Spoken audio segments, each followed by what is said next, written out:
अच्छा, आज हमारी वीडियो का जो टॉपिक है वो है डेटाबेस कनेक्शन। तो हम स्टेप बाय स्टेप सारा प्रोसेस परफॉर्म करेंगे और देखेंगे कि किस तरीके से हम डेटाबेस को अपने बैकएंड के साथ कनेक्ट करके फ्रंट एंड पे चीज़ें शो करवा सकते हैं। या एक छोटा सा प्रोजेक्ट बनाएंगे जिसमें आप लोगों को पूरा ओवरव्यू मिल जाएगा कि किस तरीके से आप लोग अपना प्रोजेक्ट जो है वो बना सकते हैं।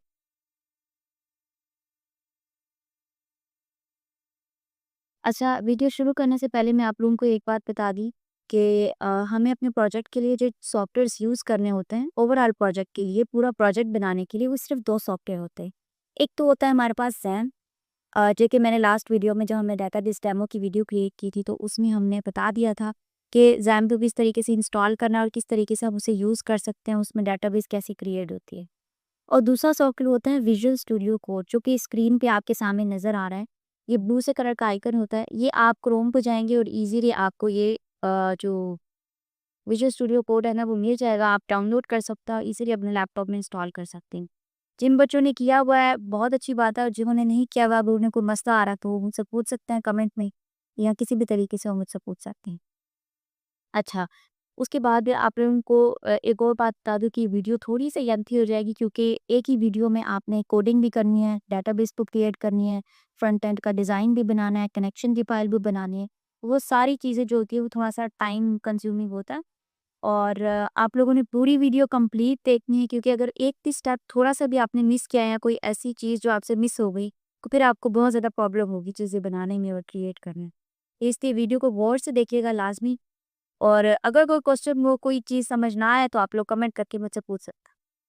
अच्छा, अब हम अपना प्रोसेस जो है वो स्टार्ट करने वाले हैं। तो सबसे पहला प्रोसेस जो है वो आपका यही होना चाहिए कि आप सबसे पहले, अगर आपके पास विजुअल स्टूडियो कोड भी अभी इंस्टॉल नहीं है, कुछ भी नहीं है, तो सबसे पहले आपके पीसी में जो है ना वो ज़ैम इंस्टॉल होना चाहिए, ठीक है? जो कि हमने लास्ट वीडियो में, मुझे उम्मीद है कि सारे स्टूडेंट्स ने कर लिया होगा। उसके बाद हम गूगल पे जाएँगे, जैसे हम लोकल होस्ट पे जाते हैं और ज़ैम को ओपन करते हैं, हम वैसे ही ओपन करेंगे। अच्छा, मैंने ज़ैम जो है ना वो ऑलरेडी ओपन किया हुआ है, मतलब यहाँ से ज़ैम को ओपन करके इसको स्टार्ट किया हुआ है। देखिए ये स्टॉप पे खड़ा है, तो मतलब इसको मैंने स्टार्ट किया हुआ है। अब इसको क्रॉस भी करते हैं अगर आप, तो ये ओपन ही रहता है जब तक आपका पीसी ऑफ नहीं होता। ये ज़ैम का जो कनेक्शन है ना ये डिस्कनेक्ट नहीं होता। तो बस आपको यही करना है और ज़ैम पर आ जाएँ, ठीक है? अब सबसे पहला प्रोसेस हमारा क्या होगा कि हमने जो है ना वो एक डेटाबेस क्रिएट करनी है। अच्छा, लास्ट वीडियो में मैंने आपको उसको जो डेटाबेस क्रिएट करके दी थी, वो मैंने आपको एसक्यूएल क्वेरीज़ कुछ सिखाई थी, जिनसे हमने डेटाबेस क्रिएट की थी। वो इसलिए सिखाई थी क्योंकि वो इम्पोर्टेंट होती हैं। आई होप सो कि फ्यूचर में कोई भी बीबीए बन जाए, डेटाबेस एडमिनिस्ट्रेटर, तो इतना तो एटलीस्ट पता हो कि एसक्यूएल की क्वेरीज़ क्या होती हैं और किस तरीके से कौन-सी लैंग्वेज में डेटाबेस जो है वो राइट की जाती है। अभी हम जो है वो, क्योंकि हमारे पास हम वीडियो इतनी ज़्यादा लेंथी नहीं करना चाहते ताकि स्टूडेंट्स बोर ना हो जाएँ, तो इसलिए हम डेटाबेस जो है ना वो ड्रैग एंड ड्रॉप से क्रिएट करेंगे, ठीक है? तो हम यहाँ पे डेटाबेस पे क्लिक करते हैं, क्योंकि ये भी आपको आना चाहिए कि डेटाबेस ड्रैग एंड ड्रॉप से किस तरीके से बनती है। यहाँ आपने डेटाबेस पे क्लिक करके इस इनपुट में लिखना है शॉप, या आपका जो भी डेटाबेस का नेम है आप वो लिख सकते हैं। मैं शॉप लिख देती हूँ। और ये इसको आपने कुछ नहीं करना, चेंज नहीं करना। जैसे आप क्रिएट पर क्लिक करेंगे, ये देखिए डेटाबेस हैज़ बीन क्रिएटेड। आपकी डेटाबेस कंप्लीट क्रिएट हो चुकी है और ये देखिए साइड पे आ भी चुकी है, ठीक है? और इसके बाद हम इसमें टेबल क्रिएट करते हैं, ठीक है? अब मुझे एक टेबल चाहिए यूज़र का। आप यूज़र का ले सकते हैं, एडमिन का ले सकते हैं, कुछ भी। अच्छा, यूज़र वही इंसान होता है जो आपकी वेबसाइट को यूज़ करता है। तो मैं इसलिए यूज़र का ले रही हूँ क्योंकि ये कोई भी इंसान हो सकता है, ये एडमिन भी हो सकता है, ये कस्टमर भी हो सकता है, ये मैनेजर भी हो सकता है, स्टाफ हो सकता है। तो इसलिए मैंने एक जनरल टर्म जो है ना वो यूज़ किया है यहाँ पे यूज़र की। और उसके बाद मैं इसमें 4 ही कॉलम ले रही हूँ और इसको क्रिएट कर रही हूँ। ये जो हम बेसिकली डेटाबेस अब क्रिएट करें ना, ये हम ड्रैग एंड ड्रॉप के सिस्टम से करें, क्योंकि हमें इसमें क्यूरी नहीं राइट करनी पड़ी, इनपुट में चीज़ें देकर और वहाँ से हम जो है ना वो राइट करें। अच्छा, इधर हम आईडी लिखते हैं। ये अब क्या है, ये इसके जो 4 एट्रीब्यूट्स है ना, मैं वो राइट कर रही हूँ। वहाँ पे हम क्यूरी में इसके 4 एट्रीब्यूट्स की वैल्यू लिखते होते थे और वो इंसर्ट करते थे।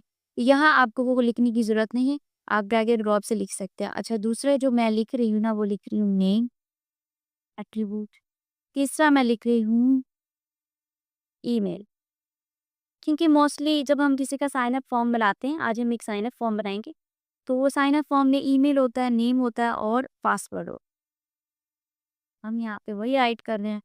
अच्छा, अब आईडी की तो मेरे पास इंट होती है डाटा टाइप, लेकिन नेम की अगर मैं डाटा टाइप इंट रखूँगी तो मैं नंबर्स में तो नेम नहीं राइट कर सकती, इसलिए मैं इसकी डाटा टाइप varchar कर रही हूँ।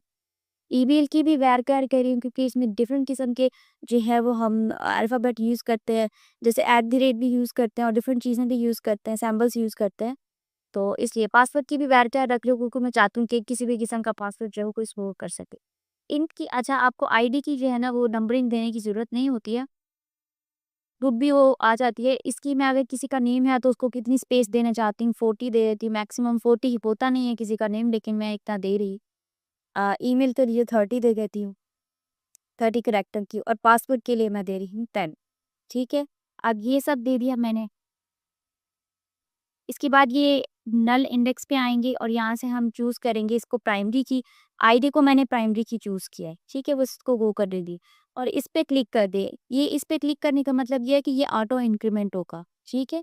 ये वाला जो बॉक्स मैंने क्लिक किया इसका मतलब है आईडी जो है ना वो हमारी ऑटो इंक्रीमेंट होगी। उसके अलावा हमें और कुछ भी नहीं करना और हम इसको सेव कर देते हैं।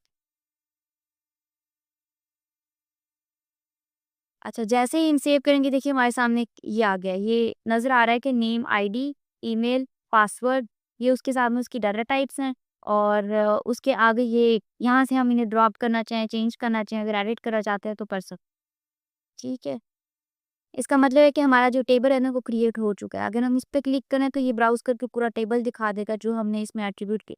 ये देखें, इसमें हमारे पास 4 एट्रीब्यूट्स क्रिएट हुए, आईडी, नेम, ईमेल, पासवर्ड। एक टेबल था जिसका नाम मैंने रखा यूज़र और जिसमें मैंने क्या किया 4 एट्रीब्यूट्स जो है वो क्रिएट किए। ठीक है, बस हमारा काम इतना ही था। अच्छा, अब आप लोग सोच रहे होंगे कि यहाँ हम इसमें डाटा क्यों इंसर्ट नहीं कर रहे? हमने डाटा इंसर्ट की जो क्यूरी सीखी थी, वो बेसिकली यूज़ कहाँ पर होनी है वो आज आप लोगों को बताने वाली हूँ। हम यहाँ से डाटा कभी इंसर्ट नहीं करते होते डेटाबेस में क्योंकि हम एक डायनामिक वेबसाइट बना रहे हैं। अगर मैंने डेटाबेस यहाँ से ही इंसर्ट करना है तो अगर मैं किसी को सिस्टम बना के देती, जैसे कोई भी कस्टमर आता है मेरे पास मुझसे सिस्टम बनवाता है तो उसको क्या फ़ायदा होगा? उसको तो एसक्यूएल नहीं आती, उसको तो क्यूरी लगानी नहीं आती, वो कैसे डाटा इंसर्ट करेगा? तो उसके लिए मुझे सिस्टम बनाना पड़ेगा और मैं देख उसी के लिए बेसिकली आज हम कोडिंग करेंगे कि हम डायनेमिकली डाटा जो है वो डाटाबेस में किस तरीके से इंसर्ट कर सकते हैं।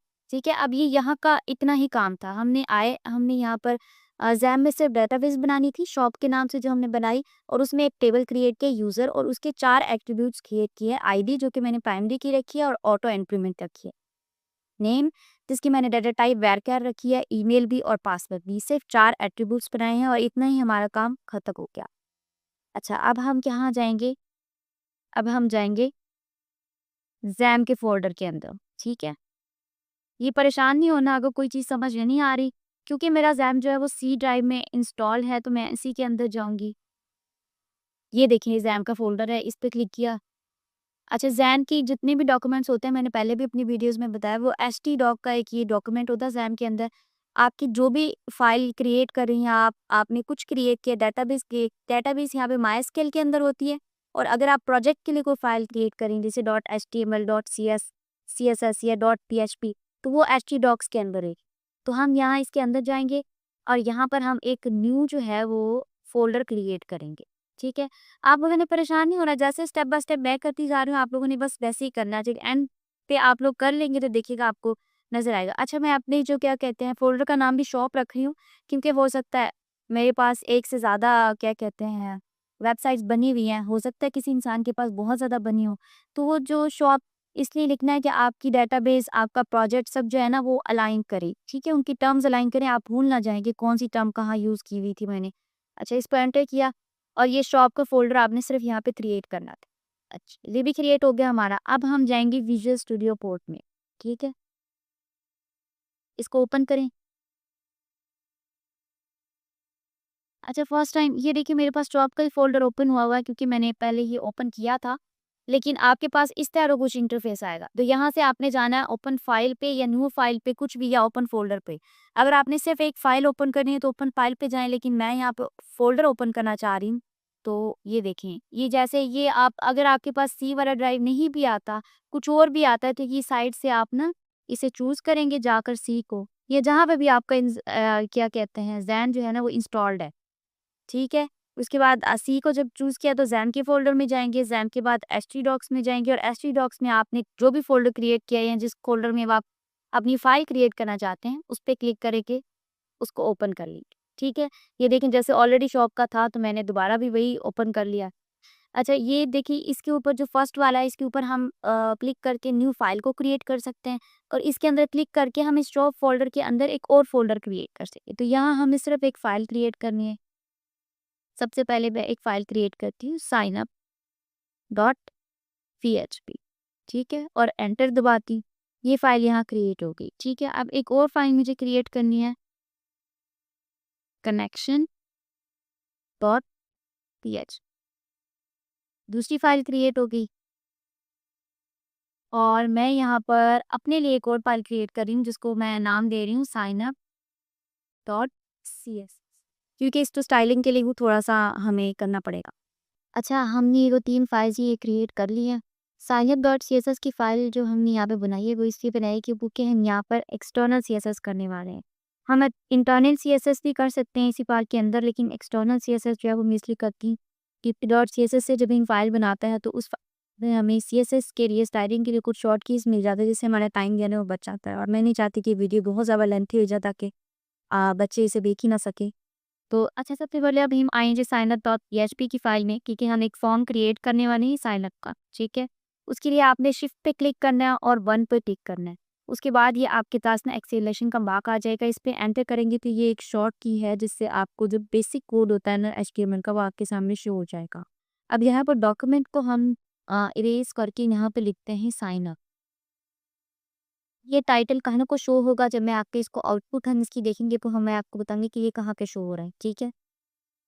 अच्छा उसके बाद हम कुछ क्रिएट कर लेते हैं पहले एक div डॉट और टेलर। अच्छा ये भी एक शॉर्ट की है, ठीक है ना? div लिख के आप एक डॉट लिखना है, कंटेनर लिखने को डॉट पर पहना भी हम क्लास के लिए यूज़ करते हैं।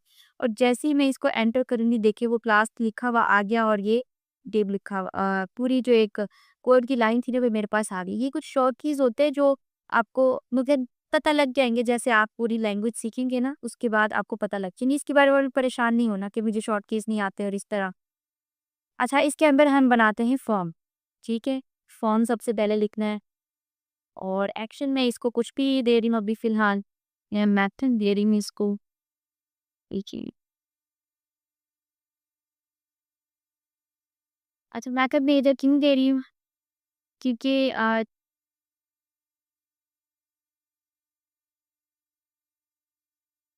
मेथड जो है ना वो इसका हम लिखेंगे पोस्ट।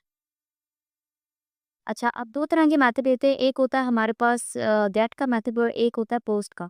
गेट हम तब करते हैं जब हमें किसी से कोई चीज़ लेनी होती है।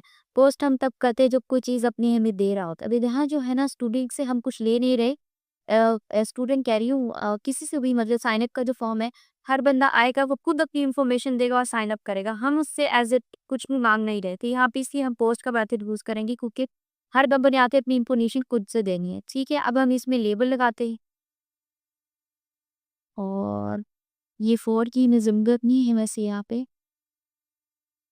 निकल लिखें नेम, ये लेबल लगाया मैंने और नेम लिख दिया और बीआर लगा दे इधर। बीआर का मतलब होता है ब्रेक लाइन, ठीक है? लेबल मतलब ये है कि ये आपको ऊपर शो हो जाए। अब जरा हम जाकर इसके आउटपुट देख लेते हैं। आपने ब्राउज़र में आना है और ब्राउज़र में ला के आपने लिखती है लोकल होस्ट। ये चीज़ बहुत इंपॉर्टेंट है, ये आप गौर से देखिएगा। स्लैश लगाना है। पीएचपी में एडमिन तब यूज़ करते हो तो मुझे डेटाबेस देखनी हो, लेकिन यहाँ कहीं वो डेटाबेस नहीं देखनी। हमें देखना है इसकी आउटपुट, जो फाइल अभी हमने क्रिएट की है उसकी आउटपुट देखनी है। उसके लिए आपने जो ज़ैन में भी एक फ़ोल्डर क्रिएट किया था शॉप के नाम से, यहाँ पे आपने उस फ़ोल्डर का नाम लिखना है जिस फ़ोल्डर की आप फाइल देखना चाहते हैं। ठीक है? और उसके बाद आप ये लिखिए साइन अप डॉट पीएचपी। मैंने एक बार इसको पहले से रन किया था तो इस वजह से ये मेरा आउटपुट बकरीद आ गया है। लेकिन आप लोगों ने स्लैश लगाकर सबसे पहले लोकल होस्ट, उसके बाद इस फ़ोल्डर का नेम जो आपने ज़ैम में क्रिएट किया हुआ है अपने प्रोजेक्ट के लिए। उसके बाद स्लैश लगा के इस फ़ोल्डर की जो भी फाइल आप देखना चाहते हैं, अभी साइन अप की फाइल देखना चाहते हैं तो साइन अप की फाइल पे जाएँ। अगर लॉगिन की देखना चाहते हैं तो लॉगिन की पुनः हमने एक ही फाइल क्रिएट किया तो हम उस पे क्लिक करेंगे, ठीक है? अब ये देखिए यहाँ पे नेम लिखा हुआ आगे, ये आउटपुट है। इसके लिए नेम क्यों लिखा है क्योंकि मैंने यहाँ पे इसको लेबल दिए। एंटर करेंगे, एक और इनपुट फाइल इसमें इंक्लूड करते हैं, इनपुट इंक्लूड करते हैं, ठीक है? अच्छा, मुझे यहाँ पे इनपुट की जगह पे वो टेक्स्ट ही चाहिए और इस इनपुट को मैं एक नेम भी दे रही।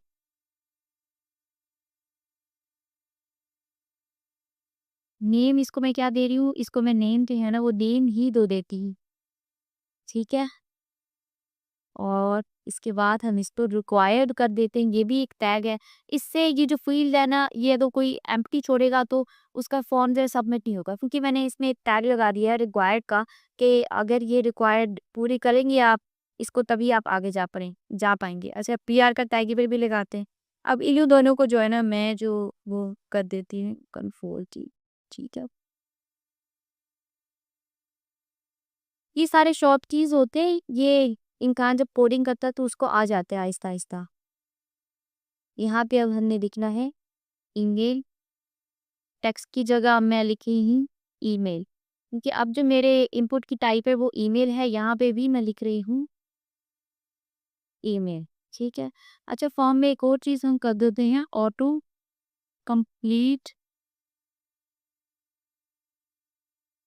जो है ना वो मैं कर देती हूँ ऑफ।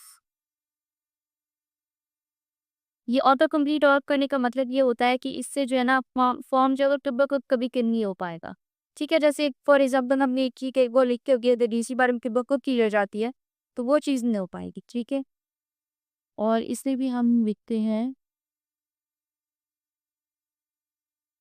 एक प्लेस होल्डर देती है इधर, जो कि हेल्पफुल होता है किसी भी यूजर के लिए कि ये इनपुट जो है वो किस चीज़ के लिए है, ठीक है। तो हम इसमें लिखते हैं आके एंटर योर ईमेल, ठीक है। अब हम जाके देखते हैं ज़रा आउटपुट में कि ये कैसा। आपने यहाँ पे आके रिफ्रेश करना है और देखिए नेम ऊपर आ रहा है, ईमेल आ रही है और ये जो अंदर लिखा हुआ है ना एंटर देयर ईमेल, ये बेसिकली प्लेस होल्डर की वजह से है और इससे हर किसी को इंसान को समझ आ जाती है कि देखिए इसके अंदर ईमेल लिखनी है मैंने। अच्छा, इसके अंदर 1-2 और टैग लगा देते हैं। एक तो लगाते हैं ऑटो फिल का जो कि ऑटो कंप्लीट जो है हमें ऑफ करनी है इधर।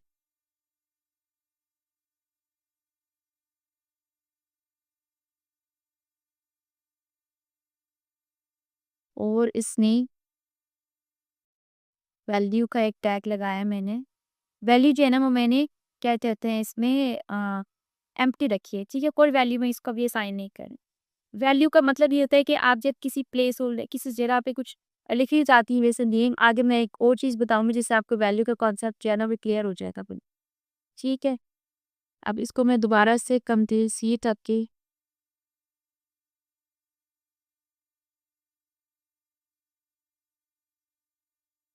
थ्रू भी कर देती हूँ, तो हम इसको एंटर करके नीचे ले आते हैं। एक और लेबल हमें लगाना था जिस पे हमने लिखना है पासवर्ड।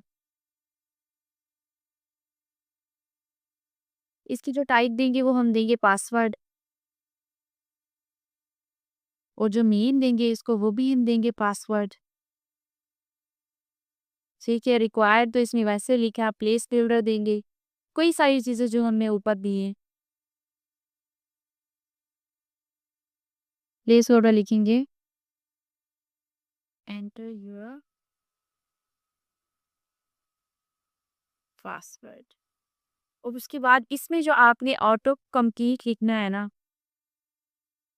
ये मैं अभी आपको बताती हूँ कि क्या लिखनी है, ठीक है। अभी देखिए हम यहाँ जाते हैं और देखते हैं। अब ये देखिए ना ईमेल के अंदर एडमिन आ गया और इसके अंदर पासवर्ड की डॉट डॉट आ गई, एक ही आया है। ये बेसिकली इसी वजह से आए हैं क्योंकि हमने इस पासवर्ड का जो ऑटो कंप्लीट है ना वो अभी लिखा नहीं है। तो इसका तो हमने ऑटो कंप्लीट ऑफ किया है, लेकिन इसकी ऑटो कंप्लीट की वजह से वहाँ पर भी ओवरलैपिंग हो रही है। तो हम यहाँ पे ऐसा करेंगे, मूव पासवर्ड कर देंगे। अच्छा, मूव पासवर्ड से क्या होगा कि ये ओल्ड पासवर्ड को, एक मिनट वैल्यू इसकी ज़ीरो करते हैं। सॉरी, ये ना स्पेलिंग गलत देखी मैं इसके। और इस पे मैंने कॉलम में भी ए लिखा।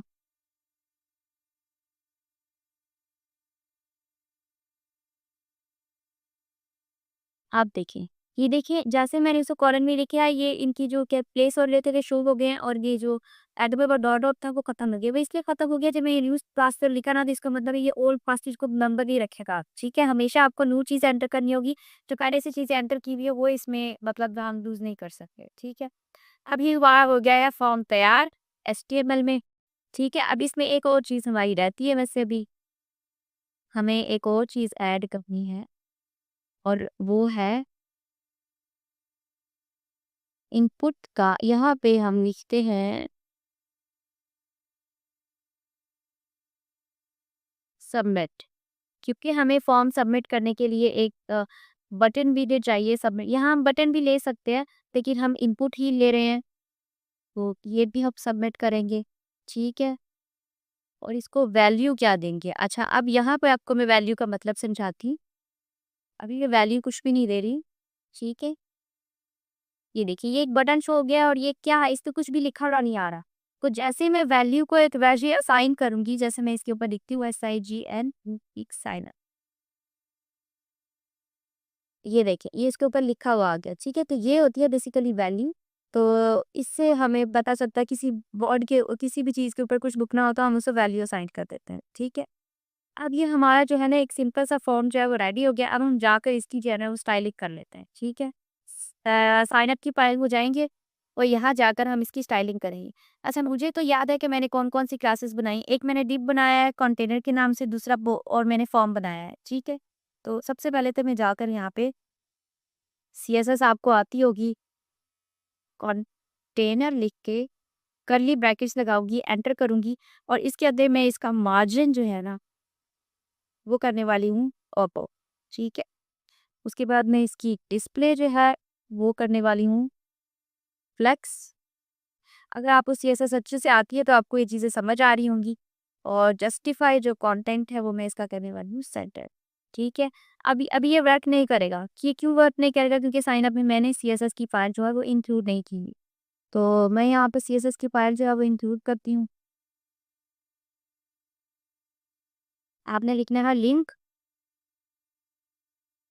और इसमें लिखना है आपने CSS की फाइल का जो नेम है, यहाँ पे जो इसका नेम है साइन अप डॉट CSS, तो वही आपने यहाँ लिखना है साइन अप डॉट CSS, ठीक है? अब ये फाइल जो है ना इस फाइल के अंदर लिंक हो गई है, ठीक है?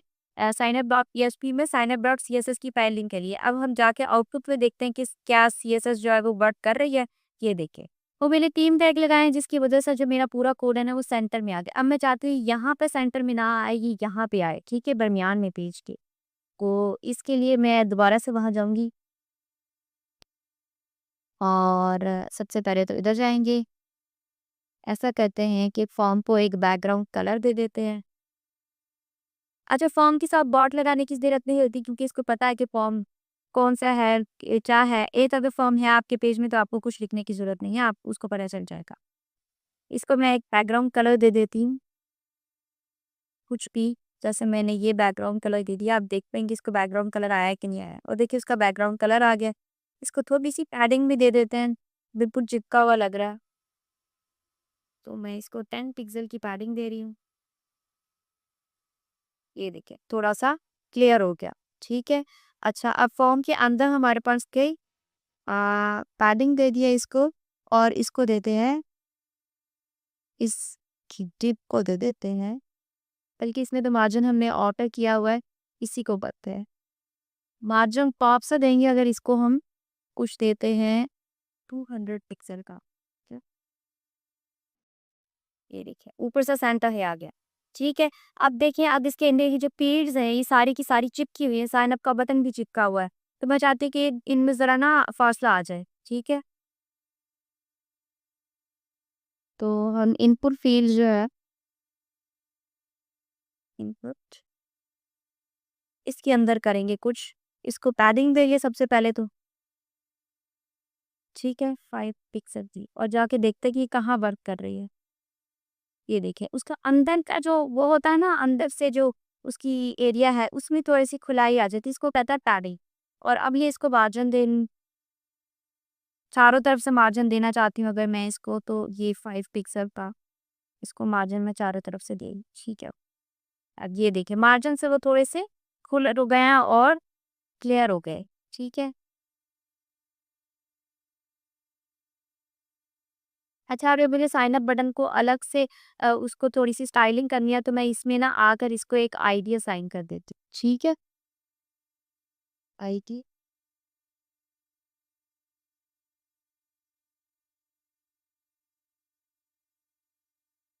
आईडी दे रही मैं इसको, DUTTO एंड बटन, ठीक है।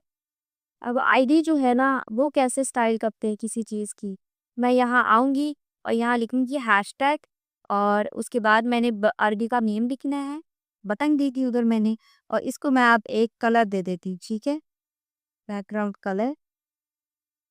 अगर मैं रेड देना चाहती हूँ, ब्राउन, कुछ भी, अब देखते हैं वर्क कर रहा है कि नहीं।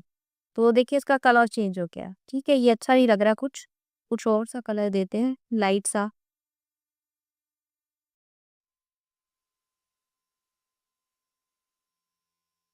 तो देखते हैं ये कैसा है, ये ठीक लगता है। तो ये हमने इसको कलर दे दिया साइन अप को, ठीक है। अच्छा, उसके बाद Magabadin Bowman Butter, Roll Ganlintaskan,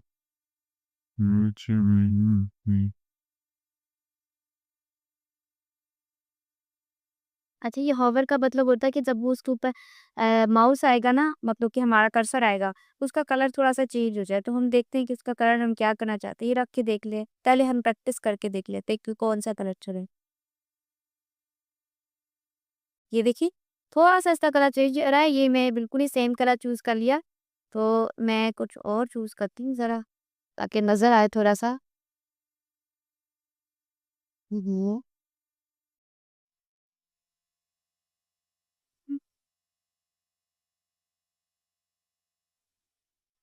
अच्छा, ये वर्क नहीं कर रहा है अभी।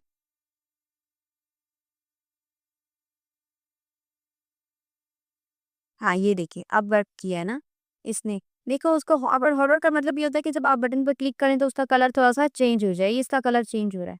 ये एक अच्छा कलर नहीं है, हम कुछ और चूज़ करते हैं लाइट सा। या ऐसा करते हैं, रेड कर लेते हैं,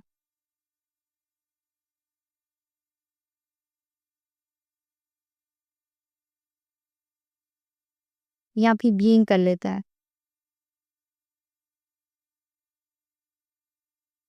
ये देखिए ग्रीन, ये ठीक लग रहा है। पैडिंग इसकी कम लग रही है अभी। अच्छा, इनपुट को ना हम विड्थ और हाइट भी दे देते हैं थोड़ी-सी। विड्थ देने से क्या होगा, थोड़ा-सा लंबा हो जाएगा ये, ठीक है। मैं इसको दे रही हूँ 300 पिक्सल की विड्थ, ज़्यादा ना हो जाए, पहले चेक कर लेते हैं। तो ये देखिए थोड़ा-सा लेंथ में आ गया। और बस विड्थ देने की ज़रूरत है, और इसका मार्जिन जो है वो थोड़ा-सा बढ़ा देते हैं, 10 कर देता है। ओह सॉरी, तो ये इसका मार्जिन। अब ये देखिए हमारा जो फॉर्म है ना वो बिल्कुल रेडी हो चुका है। लेकिन ये फॉर्म से अब इसकी स्टाइलिंग की है हमने, अभी एक नॉर्मल सा फॉर्म बनाया है। अभी इसमें ना तो डाटा आ रहा है, ना ही कहीं जा रहा है, ना ही हम पुट कर सकते हैं। देखिए अगर मैं इसमें लिखूँ भी कुछ भी, जैसे किसी का भी नेम लिखती हूँ, ईमेल लिखती हूँ,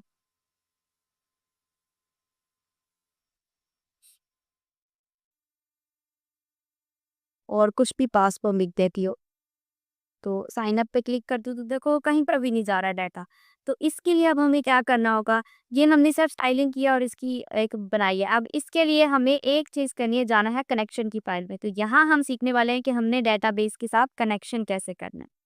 और इसी एक फाइल में हम सीख लेंगे कि कनेक्शन बेसिकली होता कैसे है किसी फाइल के साथ।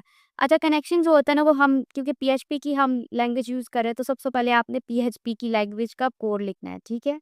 ये पीएचपी की लैंग्वेज का कोड होता है। और यहाँ आपने ये 2 टैग्स है, ये पीएचपी का ओपनिंग टैग है और ये क्लोजिंग टैग है। जो लिखनी है इसके अंदर लिखिए, ठीक है? अब इसके अंदर सबसे पहले तो हम एक वेरिएबल जो है ना वो क्रिएट करने वाले हैं होस्ट को नाम से, आप किसी भी नाम से क्रिएट कर सकते हैं। इक्वल मिलाएँगे और स्पेस देके ये डबल लिख देंगे और उसके आगे लिखेंगे लोकल होस्ट। अच्छा, ऐसा करते हैं पहले हम लिख लेते हैं और उसके बाद मैं आपको समझाती हूँ कि इसको कैसे करना है। और डॉलर लिखेंगे होस्ट और डॉलर लिखेंगे यूज़र टाइप होता है मेरे ख़्याल से। हाँ, डॉलर यूज़र इक्वल लगाएँगे, इसके अंदर लिखेंगे रूट। रूट जो होता है ना वो डिफ़ॉल्ट यूज़र नेम है, ये भी आपको समझ आ जाएगी। और उसके बाद हम लगाएंगे यहाँ पे पासवर्ड।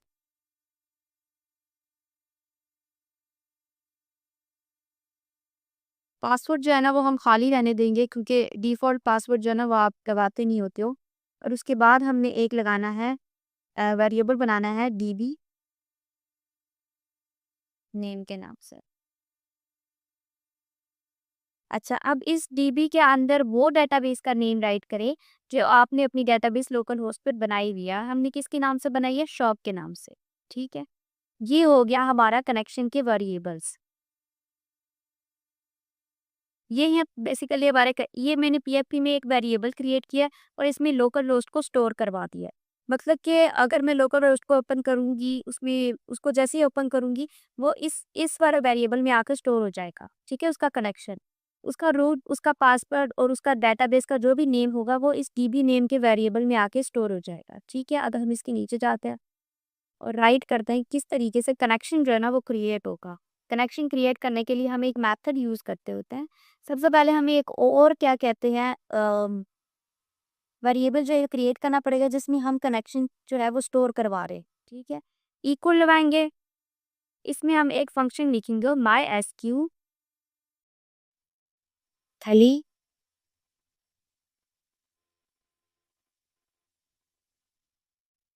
Connect bracket. ठीक है, अब ये जो है ना ये एक पीएचपी का एक फंक्शन है जो एसक्यूएल कनेक्शन के लिए यूज़ होता है। ठीक है, सिर्फ ये एक वर्ड है, इसमें जो भी हम चीज़ें स्टोर करवा रहे हैं वो हमारे कनेक्शन के लिए यूज़ होगी। ठीक है, इसमें लिखी लोकल होस्ट, कॉमा लगाई, स्पेस दे, फिर से दो ये लगाए, इसमें रूट लिखे, कॉमा, स्पेस, इसके बाद पासवर्ड। जैसे जैसे जो जो चीज़ें आपने यहाँ ऊपर लिखी नहीं है वो चारों चीज़ें आपने यहाँ लिखनी। ठीक है, अच्छा,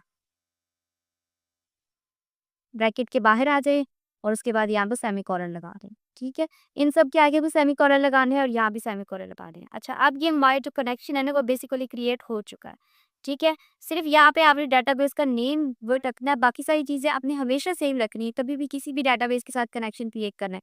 यहाँ पे वो डेटाबेस का नेम रखना है जो कि आपने डेटाबेस बेसिकली क्रिएट की हुई है। ठीक है, तो जिसके बारे में जिसको आप कनेक्ट करवाना चाह रहे हैं आप उसी डेटाबेस का यहाँ पे नेम राइट कर दें। ठीक है, उसके बाद मैं एक कंडीशन लगाऊँगी, वो कंडीशन किस लिए लगा रही ये भी मैं बताती। इफ़ इफ़ की मैं एक कंडीशन लगा रही हूँ, यहाँ पर ब्रैकेट लगाएँगे, उसमें लगाएँगे $, और ये जो मैंने ऊपर एक वेरिएबल क्रिएट किया ना, यही वेरिएबल मैंने यहाँ पे राइट किया और मैं ये कह रही हूँ कि अगर तो ये वेरिएबल जो है, इसमें सब कुछ सही है तो तुम तो कनेक्शन जो है ना वो क्रिएट कर दो। ये जो एक्सक्लेमेशन का साइन लगाया है इसका मतलब होता है उलट, ठीक है ना? पीएचपी में उसका मतलब होता है उलट। तो अगर किसी ने गेट वगैरह पढ़े हो तो तब भी हम इस तरह का साइन यूज़ करते हैं। इसका मतलब है उलट का था। तो अगर तो डॉलर कॉन में सही चीज़ें हैं तो वो कनेक्शन क्रिएट कर देगा। लेकिन अगर उसमें वो सही नहीं है, उसका कोड उलट आ गया है, मतलब वहाँ पे अगर यही डेटाबेस का नेम नहीं आ रहा, कुछ और आ रहा है, लोकल होस्ट में जाके ये चेक करेगा। ये माइस्क्ल कनेक्ट जो फंक्शन है ना, ये यहाँ से लोकल होस्ट इसने नेम उठाना है, रूट उठाना है, पासवर्ड उठाना है, डेटाबेस को उठाना है और इसने फ़ौरन जाना है लोकल होस्ट में। वहाँ जाके इसने चेक करना है कि ऐसी डेटाबेस वहाँ कोई क्रिएट की हुई है या नहीं की हुई। तो अगर तो क्रिएट की होगी तो कनेक्शन क्रिएट हो जाएगा और या नहीं की हुई होगी तो वो फिर मैं उसे कह रही कि मुझे ये मैसेज शो करा दे। एक तो बाई कर दो, ठीक है, कनेक्शन को, और मुझे एक मैसेज शो करा दो जिसमें लिखा हो कनेक्शन फेल्ड। इसमें हम कॉलन लगाएंगे, सॉरी हमें लगाना।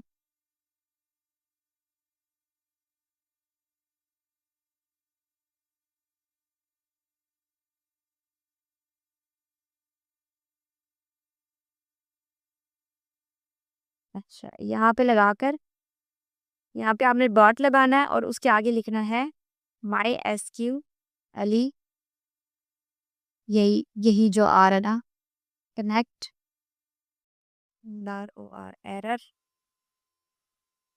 और ये उसके बाद आपने सेमीकोलन लगा देना है। अब ये मैंने क्यों लगाया है?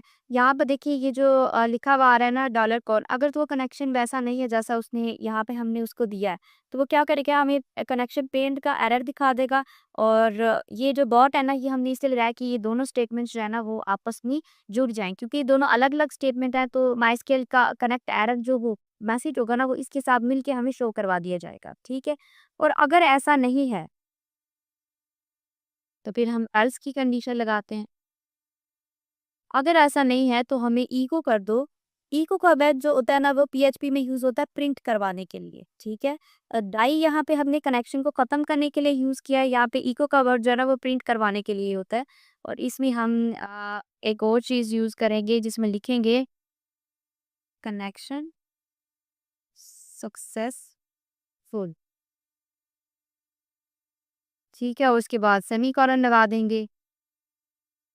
अच्छा, अब ये हमारे कनेक्शन की फाइल्स थी जो कि बिल्कुल क्रिएट हो चुकी है। अब ये पूरा कोड कैसे वर्क कर रहा है, हमें यहाँ पे 4 वेरिएबल स्टोर कर बनाने हैं जिसमें हमने डाटा स्टोर करवाना है और डाटाबेस का नेम भी स्टोर कराना है जो कि ऑलरेडी हमारी डाटाबेस बनी हुई हो। अगर वो डाटाबेस आपकी नहीं बनी हुई तो फिर कोई फ़ायदा नहीं है। उसके बाद मैंने एक फंक्शन लगाना है, उस फंक्शन में उन्हीं चारों चीज़ों का, उन्हीं चारों वेरिएबल्स को मैंने स्टोर करवाना है। ठीक है? और स्टोर करवाने के बाद मैंने फिर इफ की कंडीशन लगा देनी है। अगर तो कनेक्शन बन जाएगा उस फंक्शन की वजह से, तो मुझे मैसेज शो करवा देगा कनेक्शन सक्सेसफुल।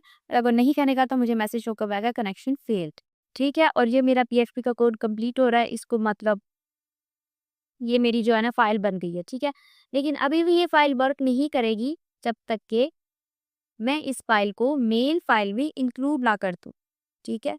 हम यहाँ आएँगे और वही चीज़ जो हमने पहले लिखी थी पीएचपी को, क्योंकि मैं यहाँ पे पीएचपी की फाइल जो है ना वो इंक्लूड करने वाली हूँ तो हम यहाँ एंटर करेंगे। अच्छा, इसमें लिखेंगे हम इंक्लूड, ठीक है? और उसके बाद ब्रैकेट लगाएँगे, इसमें सेमीकोलन लगाएँ आप और लिखिए उस फाइल का नेम राइट करें, ठीक है? जो कनेक्शन की फाइल में इंक्लूड करवाना चाह रही हूँ उसी फाइल का नेम राइट करें। कनेक्शन और या लाज़मी देखना कि नेम बिल्कुल सेम होगा, ज़रा से भी मिस्टेक होगी तो फिर करेक्शन नहीं बन पाएगा, डॉट पीएच और यहाँ पे आपने लगाना है सेमीकोलन। अच्छा, अब ये मैंने मेल फाइल के अंदर साइन अप डॉट पीएचपी के अंदर वो वाली फाइल इंक्लूड कर दी है, जो कि कनेक्शन की फाइल मैंने क्रिएट की थी, ठीक है? अब इस फाइल के अंदर मैंने क्या किया, वो इंक्लूड कर दिया। अब मैं जाकर इधर देखना चाहती हूँ कि क्या मेरा कनेक्शन क्रिएट हुआ या नहीं हुआ। तो मेरा कनेक्शन इस फाइल से बन गया हुआ, तो मुझे यहाँ पे कनेक्शन डॉट सक्सेसफुल कनेक्शन का मैसेज शो होगा। ये देखें, मेरा कनेक्शन इसके साथ बन चुका है। अगर मेरा कनेक्शन इस फाइल के साथ ना बना होता तो यहाँ लिखा होता नॉट सक्सेसफुल, ठीक है? तो यहाँ पे लिखा है कनेक्शन सक्सेसफुल, जो मैंने मैसेज शो कराया था, तो अब इसका मतलब मेरा इस फाइल से कनेक्शन क्रिएट हो चुका है। लेकिन इसका हरगिज़ ये मतलब नहीं है कि अब यहाँ से डाटा जाना शुरू हो जाएगा। डाटा जाने के लिए, यहाँ से डाटा भेजने के लिए मुझे एक और काम करना है, जो कि अब हम करेंगे यहाँ पे और उस काम का नाम है कि हाँ, हमें एक पीएचपी का कोड राइट करना है, जो कि बेसिकली हमारा डाटा जो है वो डाटाबेस के अंदर पुट करेगा या इंसर्ट करेगा, ओके? की वजह से मैंने यहाँ पे कोड राइट किया पीएचपी का, ठीक है? क्योंकि वीडियो बहुत ज़्यादा लंबी होती जा रही है। अच्छा, इसमें कुछ भी नहीं है, मैंने कुछ वेरिएबल्स क्रिएट किए हैं और एक मैंने क्यूरी क्रिएट की है, ठीक है? मैं इसको समझाती हूँ कि ये कैसे किया हमने। ये कहाँ राइट किया? सबसे पहले तो ये बॉडी के अंदर राइट किया है, ठीक है? जहाँ पे हमारा फ़ॉन्ट था, जहाँ उसका डिव कंप्लीट हो रहा है, वहाँ पे हमने ये पीएचपी का कोड जो है वो स्टार्ट किया राइट करना। और इसमें सबसे पहले हमने एक क्या पे को फंक्शन लगाया है इफ इस सेट का फंक्शन, ठीक है? ये इस सेट का फंक्शन क्या करता है, बेसिकली ये फंक्शन प्री डिफाइंड है पीएचपी के अंदर और ये फंक्शन चेक करता है कि आपकी वेरिएबल के अंदर जो वैल्यू है वो आया स्टोर हुई है या नहीं हुई, मतलब कि वो एम्प्टी है या कोई उसमें कोई चीज़ है, उसमें कोई डाटा है। अच्छा, ये जो यहाँ पे सबमिट मैंने लिखा है ये कहाँ से आया है? ये सबमिट आया है ये नेम। इनपुट का जो नेम होता है ना वो हमने सारे नेम यहाँ यूज़ करने हैं। हमने जब इनपुट्स बनाई थी तो उसमें सबको नेम असाइन किया था। देखिए, पासवर्ड की इनपुट को भी मैंने नेम असाइन किया था, पासवर्ड है उसका और सबमिट की इनपुट को भी एक नेम असाइन किया जिसका नाम है सबमिट। इसका ये मतलब है कि जब ये इस नेम की इनपुट पे कोई क्लिक करेगा तो उसका डाटा आकर डॉलर पोस्ट में स्टोर हो जाएगा और ये इस टाइप का फंक्शन चेक करेगा कि क्या उसमें वैल्यू है या फिर वो एम्प्टी है, ठीक है? अगर तो उसमें वैल्यू होगी तो वो इस वेरिएबल में स्टोर रहेगा और वो आगे मैंने पूरी अरे चलाई हुई है सारे इनपुट की, ठीक है? नेम के इनपुट में कोई वैल्यू आएगा तो वो डॉलर नेम में स्टोर हो जाएगा, ईमेल के इनपुट में कोई वैल्यू आएगी तो वो डॉलर ईमेल में स्टोर हो जाएगी, ये वेरिएबल क्रिएट की हूँ। अच्छा, अब यहाँ पे तो स्टोर हो गई, उसके बाद क्या करेंगे इसके साथ? क्योंकि वो हमें वेरिएबल में स्टोर करवा के तो सिर्फ नहीं रखनी, हमने तो उसे डाटाबेस में स्टोर करवाना है।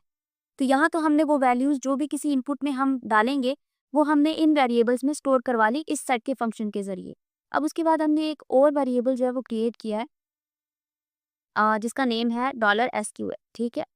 अब इसके अंदर हमने वो क्यूरी लिखनी है जो कि इंसर्ट की क्यूरी हम डेटाबेस के अंदर यूज़ करते होते हैं। डाटा को इंसर्ट करने के लिए मैंने यहाँ लिखा इंसर्ट इनटू टेबल का नेम। टेबल का नेम क्या है? हमने जो स्टार्टिंग में वीडियो में एक डेटाबेस क्रिएट की थी, उसमें एक टेबल क्रिएट किया यूज़र के नाम से। उसी यूज़र के टेबल में मैंने कुछ एट्रीब्यूट्स क्रिएट किए थे, नेम, ईमेल, पासवर्ड। वहाँ पे जब हम क्यूरी राइट करते होते थे तो हम उसमें वैल्यूज़ जब असाइन करते थे, तो जैसे पहले नेम लिखा है तो यहाँ मैं फातिमा लिखती थी या कुछ इस तरह का नेम लिखती थी। यहाँ मैंने वो वेरिएबल स्टोर करा दी, ठीक है? जिन वेरिएबल्स में वैल्यू आएगी, जब कोई इनपुट में अपनी वैल्यू या अपना नेम एंटर करेगा तो वो इन वेरिएबल्स में आ जाएगी वैल्यू, और वो वेरिएबल मैंने यहाँ पे स्टोर करा दी है कि जो भी वैल्यू आए वो इंसर्ट की क्यूरी के ज़रिए डाटाबेस में इंसर्ट हो जाए, ठीक है? तो ये क्यूरी लगा दी। अच्छा, उसके बाद अब हम एक और फंक्शन यूज़ करेंगे जिसमें हम चेक करेंगे कि क्या हमारा डाटा इंसर्ट हुआ है या नहीं हुआ। इफ लगाकर मायास्किल क्यूरी का एक फंक्शन यूज़ करेंगे जिसमें 2 मैंने वेरिएबल स्टोर कराए हैं, एक तो $पॉन का और एक $SQL का। ये जो $SQL का वेरिएबल है, ये तो यहाँ से आया है। ये $पॉन का जो वेरिएबल है ना, ये मैंने लिया है यहाँ से, ठीक है? यहाँ से क्यों लिया है? क्योंकि इसी वेरिएबल के अंदर जो है ना, वो पूरी डाटाबेस का कनेक्शन जो है वो स्टोर किया हुआ है मैंने, ठीक है? और फिर वो फाइल जो है डाटाबेस की कनेक्शन थी, वो देखिए यहाँ पे इंक्लूड भी की हुई है इसी फाइल के अंदर। तो इसलिए जब मैं यहाँ पे दूसरा पीएचपी का कोड लिखूँगी तो उसे खुद से पता चल जाएगा कि ये $कौन का जो वेरिएबल है ये कहाँ से आ रहा है, क्योंकि वो फाइल जो है वो इसी फाइल के अंदर इंक्लूड है। अच्छा, अब इस वेरिएबल के अंदर डाटाबेस का कनेक्शन स्टोर है और इस वेरिएबल के अंदर डाटाबेस की इंसर्ट की क्यूरी स्टोर है, ठीक है? तो ये दोनों वेरिएबल्स जो हैं वो हमने यहाँ पे लिखे मायस्किल क्यूरी के अंदर। तो ये जो फंक्शन है ना, ये आपको बताएगा कि क्या आपका डाटाबेस का कनेक्शन सक्सेसफुल है और आपकी इंसर्ट की क्यूरी जो है वो प्रॉपर तरीके से डाटा इंसर्ट कर रही है या नहीं कर रही। तो उसके लिए हम इको लिखेंगे। इको जैसे प्रिंट के लिए यूज़ करते हैं। साइन अप सक्सेसफुल, पैराग्राफ के अंदर मैंने साइन अप सक्सेसफुल लिख दिया, ठीक है? अगर तो ये सारा कुछ सही जा रहा हुआ तो ये फंक्शन जो है वो मुझे ये शो करा देगा कि साइन अप सक्सेसफुल हो गया, नहीं तो अदरवाइज़ मुझे ये साइन अप एरर दे देता, ठीक है? अब हम जाते हैं अपने इस कोड में और देखिए कनेक्शन हमारा सक्सेसफुल हमने किया था तब, डेटाबेस के साथ कनेक्शन। तो अब हम क्या करेंगे, अब हम इसमें कुछ स्टोर करके लिखते हैं फातिमा नेम लिखते हैं, उसके बाद कोई ईमेल लिख लेते हैं, जैसे कुछ भी @gmail डॉट कुछ भी लिख सकते हैं, क्योंकि ये तो हम प्रैक्टिस के लिए कर रहे हैं। तो ये मैंने कोई लिख दिया, ठीक है? अब मैं साइन अप के बटन पे क्लिक करने वाली हूँ। अब ये जो साइन अप का बटन, जैसे ही मैं इस पे क्लिक करूँगी तो इसका मैंने नेम क्या रखा हुआ था, सबमिट। अगर मैं यहाँ आप लोगों को दिखाऊँ तो ये देखिए, ये था मेरा साइन अप का इनपुट, ठीक है? और इसका नेम मैंने क्या रखा हुआ है, सबमिट। और ये सबमिट कहाँ जाएगा, फ़ौरन से इसको क्योंकि इसका नेम मैंने यहाँ भी रखा है इस सेट के फंक्शन में, तो ये इस सेट का फंक्शन जो पूरे कोड को जो है ना इवैल्यूएट करेगा और उसमें देखेगा कि कहाँ ऐसा कोई इनपुट है या कोई बटन है जिस पे सबमिट लिखा हुआ है, ठीक है? और जाकर उसका जो डाटा है ना ये चेक करने लगे, ठीक है? तो ये कोड की होती है फ्लो। अच्छा, इस पे मैं जैसे ही क्लिक किया, अच्छा ये देखिए मेरे पास लिखा हुआ आ गया साइन अप सक्सेसफुल। अच्छा, ये तो लिखा हुआ आ गया मेरे पास, लेकिन मैं जाकर चेक भी करना चाहती हूँ कि मैंने जो अभी डाटा इंसर्ट किया, क्या मेरा वही डाटा जो है वो इंसर्ट हुआ भी है उस टेबल में या नहीं हुआ। तो ये यूज़र के टेबल पर मैंने क्लिक किया, ये देखिए ID 1 fatma@gmail.com और जो मैंने पासवर्ड लिखा था उधर वो पासवर्ड भी आ। तो ये इसका मतलब है कि देखिए ये मेरा था बैकएंड्स के साथ कनेक्शन बेसिकली। ये थी मेरी 3 फाइल्स। तो सबसे पहले हमने क्या किया था, फॉर्म बनाया था एक। सबसे पहले तो हमें डेटाबेस बनानी है, उसमें एक टेबल बनाना है, यूज़र के नाम से नहीं किसी भी नाम से। उसके बाद हम एक फॉर्म बनाएँगे जो सिर्फ़ डिज़ाइनिंग के ज़रिए होगा, और उसके बाद पीएचपी के कोड में देखिए कितना कमाल किया है कि हमारे पूरे डाटा को जो है ना वो डेटाबेस में इंसर्ट करती। अब हम यहाँ से जितना कुछ और डाटा भी इंसर्ट करके देखते हैं साइन अप के फॉर्म पे। अच्छा, वो जो हमने वहाँ पे टाइटल लिखा हुआ था, ये ये साइन अप का जो टाइटल होता है ना, ये टाइटल कहाँ शो होता है? ये देखिए जैसे मैं कॉम किया ना, ये यहाँ पे जो भी चीज़ हमें, कभी आपने देखा होगा वेबसाइट ओपन करते हैं तो उसका नेम आ रहा होता है, तो बेसिकली उसके टाइटल में लिखा होता है। अच्छा, अब हम कुछ और डाटा इंसर्ट करके देखते हैं किसी और के नाम से।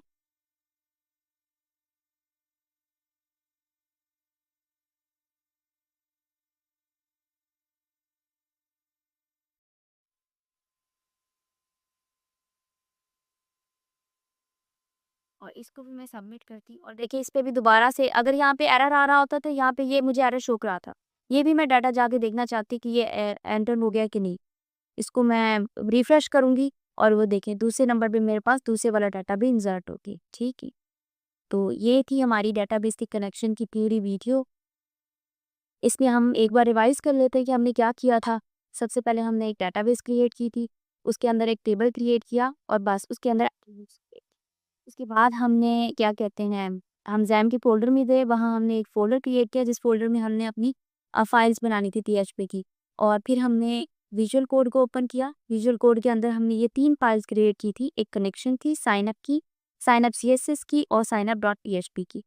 फिर हमने सबसे पहले साइनअप.पीएचपी में बेसिक कोड राइट किया और उसके बाद एक फॉर्म का कोड राइट किया, ठीक है। उसके बाद हमने उसकी स्टाइलिंग की थोड़ी-सी साइनअप.सीएसएस की फाइल में, ये थोड़ी-सी स्टाइलिंग की और उसके बाद हमने सबसे पहले कनेक्शन क्रिएट किया क्योंकि पीएचपी का कोड जो होता है वो कनेक्शन के बाद ही राइट करते हैं, कनेक्शन पहले क्रिएट करें। तो हमने यहाँ पे अपनी डेटाबेस के साथ कनेक्शन क्रिएट किया। चाहें तो आप इसी पूरे कोड को कॉपी कर सकते हैं और अपनी कनेक्शन की फाइल में जो है पेस्ट कर सकते हैं। सिर्फ अपनी डेटाबेस का नेम जो है वो आप चेंज करिएगा, बाकी सब सेम ही रहेगा। ठीक है, और उसके बाद हमने यही कनेक्शन की फ़ाइल जो है वो इसमें इंक्लूड की और उसके बाद हमने जाकर साइन अप के फॉर्म पे ये कनेक्शन सक्सेसफुल का जो मैसेज था ये देखा कि आया, हमारी जो फ़ाइल है वो कनेक्ट हुई है या नहीं हुई।